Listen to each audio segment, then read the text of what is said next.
National security adviser मोहित यूसुफ साहब ने ये कहा है कि जी अमेरिका का हमारी फॉरेन पॉलिसी पे बड़ा असर वसूख है और हम कुछ भी नहीं है, अमेरिका माई बाप है। इधर से इमरान खान कहते हैं कि एब्सोल्युटली नो। हम साहब ईरान के रिलेशनशिप इंडिया के साथ पहले ही बहुत बेहतर है।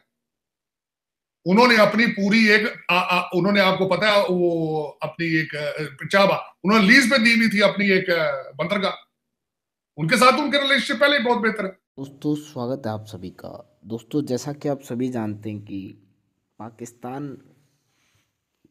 का जो पीएम है इमरान, वो ये मानता था कि अमेरिका तो लंजू पुंजू देश है दुनिया में, और अब उसका एनएसए जो कहता है वो कह रहा है कि भैया माई बाप है हमारा तो अमेरिका, अमेरिका के बिना तो हम कुछ भी नहीं है। तो ये औकात है दोस्तों इनकी। इंडिया की ताकत का अंदाज़ा आपको हमारे जो ये वीडियो आप देखने वाले हैं इनसे बहुत अच्छे से हो जाएगा, और उम्मीद करूँगा कि वीडियो आपको पसंद आ रहे होंगे। और अगर वीडियो पसंद आते हैं तो प्लीज़ वीडियो को लाइक करें, शेयर करें, चैनल को सब्सक्राइब करना ना भूलें, क्योंकि आपके प्यार और सपोर्ट की वजह से ही हम ये वीडियो जो हैं वो बना पाते हैं। ठीक है, तो चलिए समय बर्बाद ना करते हुए वीडियो की शुरुआत करते हैं।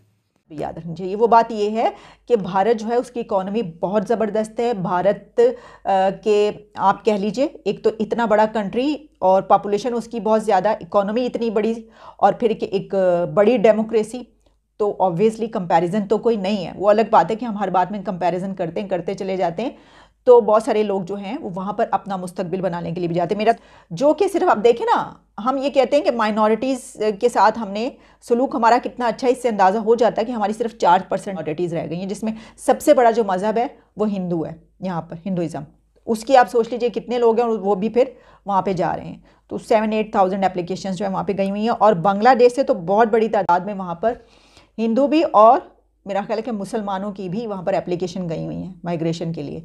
तो इनको इंडिया अकोमोडेट कर रहा है। ये इस जो सेरेमनी थी इसमें यूपी के जो सीएम थे उनका ये कहना था कि हम उन रेफ्यूजीज़ को अकोमोडेट करें और उनको ये वाली ज़मीनें दे रहे हैं और हाउसिंग दे रहे हैं। वही एक बात मैं फिर कहूँगी कि यहाँ पे तो हिंदुओं की तादाद बहुत कम है, और वो सब के सब भी अगर भारत चले जाएँ तो भारत को कोई मसला नहीं होगा, उनको बड़ी खुशी से जो है एक्सेप्ट करेगा और अपने अंदर जम भी कर लेगा।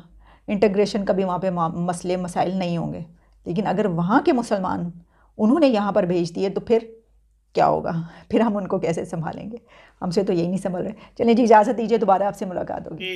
नेशनल सिक्योरिटी एडवाइजर मोहित यूसुफ साहब ने ये कहा है कि जी अमेरिका का हमारी फॉरेन पॉलिसी पे बड़ा असर वसूख है और हम कुछ भी नहीं है, अमेरिका माई बाप है। इधर से इमरान खान कहते हैं कि एब्सोल्युटली नो, हम तो करते ही नहीं। तो किस तरह देखते हैं कि क्या वाकई आज 75 साल हो गए हैं, हमारे सियासतदान हमसे झूठ ही बोलते हैं कि हमारी फॉरेन पॉलिसी आजाद है, और ये सिर्फ चेस्ट थंपिंग और ये नारे मारना कि जी हम एब्सोल्युटली नो, तो कुछ भी नहीं है, अमेरिका की क्या मजाल है, हम तो वहां डेमोक्रेसी समिट पे नहीं गए। तो आप इस सिनेरियो को किस तरह देखते हैं वाशिंगटन डीसी में बैठ के? मोहित यूसुफ साहब ने बिल्कुल सच बोला है। आप जिसका खाते हैं आप किस तरह नमक हरामी कर लेंगे? अब तो ये एयर स्पेस तो पहले यूज कर रहे हैं वो आपके पूछे बगैर ही, और इसका कई दफा सीएनएन ने भी बता चुके हैं वो। आपके ना बताए हुए भी आपने कहा था कि कंटीजेंट विद इंडियन रिलेशनशिप हमारी मदद करें इंडिया से रिलेशनशिप बेहतर करने की। दर हकीकत आपकी कोई पॉलिसी भी, आपकी हर पॉलिसी इज मनी रिलेटेड। आप जहां से आपको कुछ 4 पैसों की तवक्को होती है आप उनके गीत गाते हैं। आपकी एक तो जब कर्जा, और एक अंडरस्टूड सी बात है, कर्जा मांगने वाला जो बंदा होता है या कंट्री होता है वो किस हद तक आजाद होता है। भारत ने और ईरान ने एक बड़ा जो है वो प्लान तैयार किया है। मैं तो समझूंगा कि हमने शायद एक अपॉर्चुनिटी मिस कर दी है कि ईरान ने ऑफर किया है इंडिया को कि जो आटा आपने पाकिस्तान के रास्ते भेजना था, लेकिन आप 2 महीने नेगोशिएशन चलती रही लेकिन वो ना हो सका, तो अब वो जो है वो वाया आप तेहरान भेजें। इससे पहले उन्होंने मेरा ख्याल है कोई कोविड वैक्सीन भी वाया तेहरान भेजी है। जो ईरान ने बेसिकली इंडिया को ऑफर किया कि आटा वो वाया तेहरान भेजे, गो कि उनको महंगा पड़ेगा। जी बस एक ब्लंडर में ब्लंडर, और उन्हीं ब्लंडरों में से एक ब्लंडर ये भी है। मैं इसके बैकग्राउंड भी थोड़ा सा आपके देखने वालों को मेंशन करना चाहूंगा कि जब ये बातें शुरू हुई कि 50 टन गंदम यहां से अफगानिस्तान जाएगी, पहली शर्त इन्होंने या तो भी रिफ्यूज कर दो, ब्लंटली कह दो नहीं जी हम नहीं करेंगे। इन्होंने कहा जी कि आप ट्रक लेकर आएंगे, आपके ट्रकों से गंदम उतरेगी वाघा बॉर्डर पे, उस बॉर्डर पे उतरेगी, फिर हमारे ट्रक लेके उनको अफगानिस्तान जाएंगे और उन ट्रकों का खर्चा आप खुद देंगे। अब ये वो मुल्क है जो नेगोशिएट करने, जिन्होंने ऑफर किया है, जो सारी दुनिया को बुला बुला के मिन्नतें कर रहा है कि आओ इनकी मदद करो, ये भूख से मर रहे हैं, वहां पे इंसानी एक बहुत बड़ा अलमिया होने वाला है, उसको बचाया जाए और वो will be the direct victim. ये वो मुल्क जो है वो आगे से ये रखते हैं, इस तरह ही कर रहा है। अगर नहीं देने की सलाहियत रखते तो दूसरों की क्यों रोक रहे हो भाई? अच्छा, फिर आपने पहले नेगोशिएशन ये शुरू की है कि हमारे अपने ट्रक लेकर जाएंगे, हम भी पैसे बनाएंगे उसमें से। हो सकता है ये गंदम बेचल जा, इंडिया की गंदम क्या पता बेच देते, अपनी गंदम तो आपको पता है ना, जिस तरह से हर चीज सब्सिडी पे बेची जाती है, चीज पाकिस्तान में गोदाम में पड़ी होती है, कागजों में अफगानिस्तान चली जाती है, सब्सिडी ले जाती है, ये कोई ढका छुपी बात नहीं है, हर बंदे को पता है पाकिस्तान में। चीमा साहब, ईरान के रिलेशनशिप इंडिया के साथ पहले ही बहुत बेहतर है। उन्होंने अपनी पूरी एक उन्होंने, आपको पता है, वो अपनी एक चाबा उन्होंने लीज पे दी हुई थी, अपनी एक बंदरगाह, उनके साथ उनके रिलेशनशिप पहले ही बहुत बेहतर है। मैं यहां पे ये भी अर्ज करना चाहता हूं कि इंडिया के रिलेशनशिप अफगानिस्तान के साथ भी आपसे बेहतर है। वो पूछे किस तरह, उनके बच्चे अफगानी सारे वहां पढ़ने जाते हैं, आप इलाज कराना सारा वो अफगानिस्तान जाते हैं, उनकी पुलिस को ट्रेन करता है तो इंडिया करता है, इंफ्रास्ट्रक्चर उनकी कौमी असेंबली की बिल्डिंग इंडिया ने बना के दी है। आपके साथ रिलेशनशिप अफगानिस्तान के आज किधर खड़े हैं, आपकी बाढ़ उखाड़ के उन्होंने कहा कि we don't recognise this border line. आपके रिलेशनशिप ये है कि भारत ने ये सवाल जो उठाया है कि क्योंकि एक तो फ्रांस के पास प्रेसिडेंसी आ गई, वो ये कर सकता है, और वो बाकी तमाम यूरोपियन यूनियन जो है उस पर ये दबाव डाल सकता है, उनको प्रेशराइज कर सकता है।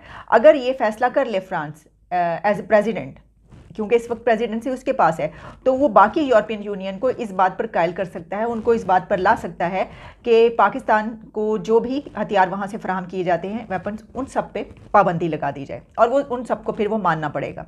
इस तरीके से जितना भी यूरोपीय यूनियन है वो ये पाबंदी पाकिस्तान के ऊपर लगा देगा। अब इंडिया ने यह सवाल कब उठाया, ये मैं आपको बता देती हूँ। ये टॉक्स हुई थी, आप कह लीजिए कि डिफेंस मिनिस्टर लेवल टॉक्स थी, जिसमें कि इंडिया के डिफेंस मिनिस्टर राजनाथ सिंह ने फ्रांस के डिफेंस मिनिस्टर के सामने ये बात रखी थी और उनको ये कहा था कि ये बात होनी चाहिए, और ये लास्ट मंथ की बात है, यानी ये कि दिसंबर में ये टॉक्स हुई थी, और उस दौरान भारत ने ये सवाल फ्रांस के सामने रखा था, और उन टॉक्स के दौरान ये एक पॉइंट भी डिस्कस हुआ था कि वो ये चाहता है भारत कि ये पाबंदी लगाई जाए। अब जो इंडिया ने जो रीजंस रखी हैं, जो लॉजिक अपना वहाँ पर बयान किया है, और जो बताया है कि किस वजह से वो ये चाहता है, वैसे तो हम उसको बहुत मरतबा डिस्कस कर चुके हैं, लेकिन एक मरतबा फिर हम उसको डिस्कस के लेते हैं कि इस मरतबा भी भारत का वहाँ पर कहना ये था, और ये कहना है कि इंडिया ये इसलिए चाहता है क्योंकि इंडिया ख़ास तौर पर जम्मू और कश्मीर की बात की गई है भारत की तरफ से कि वहाँ पर जो दहशतगर्दी होती है उसके ऊपर भारत ने एक मरतबा फिर पाकिस्तान पर ये इल्ज़ाम लगाया कि क्योंकि पाकिस्तान से वहाँ पर दहशतगर्दी की जाती है। और इसके अलावा ये भी कहा गया कि लाइन ऑफ कंट्रोल पर कुछ जो हथियार मिले हैं, जो दहशतगर्द मिले हैं, उनसे जो हथियार मिले हैं वो यूरोपियन साख्त के हैं, यानी वो यूरोप से ही प्रोवाइड किए गए। तो क्योंकि पाकिस्तान को इटली की तरफ से एक बड़ा, आप कह सकते हैं कि अगर सबसे बड़ा defence support provider European union की तरफ से कोई पाकिस्तान के लिए है तो वो इटली है। इटली की तरफ से काफ़ी डिफेंस सपोर्ट पाकिस्तान को मिलती है, अगर हम वेपन्स के तौर पर या हथियारों के तौर पर बात करें। ये भी इंडिया के जानता है, इंडिया उसकी नज़र में ये बात है कि इटली की तरफ से पाकिस्तान को ये सपोर्ट की जाती है, या ये आप कह लीजिए कि डिफेंस के जो हथियार अपने उसके लिए वो लेता है पाकिस्तान, वो इटली से लेता है। तो ये भी एक बात कही गई है कि जो हम बात कर रहे थे कि जो वहाँ पर हथियार मिले उनका, क्योंकि वो यूरोपियन साख्त के थे, तो इस वजह से भी उसने ये सवाल उठाया है कि ये थ्रेट्स भी किए गए, धमकियाँ भी दी गई कि अगर तुमने S-400 लिए तो हम इसके खिलाफ हैं, हम तुम पे पाबंदी लगाएं। तो इंडिया ये बहुत अच्छे तरीके से जानता था कि उसके ऊपर पाबंदी नहीं लगेगी। यही वजह है कि धड़ल्ले से इंडिया ने S-400 हासिल किए और उनको फिक्स भी कर दिया। किसी किस्म का डर और खौफ हमें देखने को नहीं मिला, बल्कि उन्होंने बात ही नहीं की। और उन्होंने क्या बात करनी थी इंडिया ने, अमेरिका ने इसके ऊपर कोई सवाल नहीं उठाया इंडिया से।